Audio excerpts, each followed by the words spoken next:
আপনি কি কখনো ভেবে দেখেছেন এই দুনিয়াতে সবচেয়ে নিঃস্বার্থ ভালোবাসা কার? না, বন্ধু নয়। এই ভালোবাসার নাম মা ও বাবা।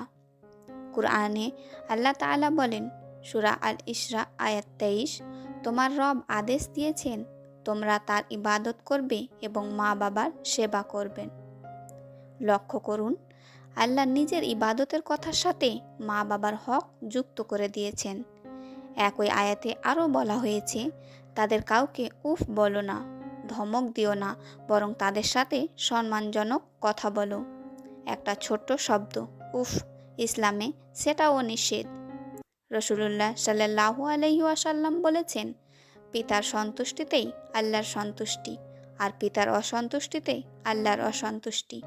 ভেবে দেখুন, আমরা কতবার রাগ করে কথা বলি, কতবার অবহেলা করি, কিন্তু বুঝি না সেটা আল্লাহর অসন্তুষ্টির কারণ হতে পারে।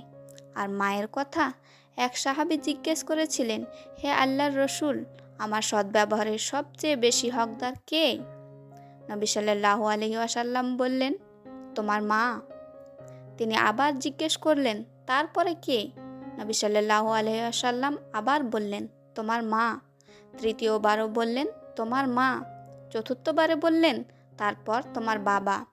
একজন মায়ের কত কষ্ট, গর্ভধারণ, নিদ্রাহীন রাত, নিজের জীবন বাজি রেখে সন্তান জন্ম দেওয়া।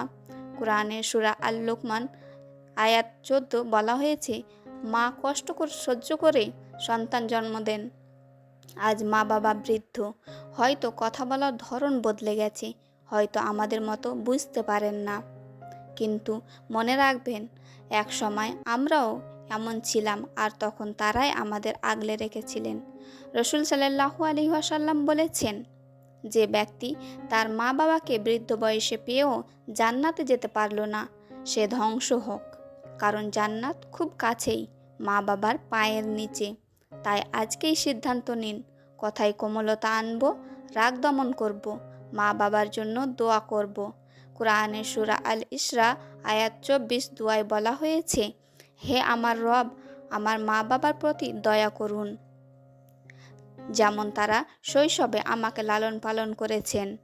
হয়তো আপনার একটি ভালো ব্যবহার, একটি হাসি, একটি সেবা আপনাকে জান্নাতের দরজায় পৌঁছে দিতে পারে। মা বাবাকে ভালোবাসুন, এটাই ইসলামের শিক্ষা। আমিন।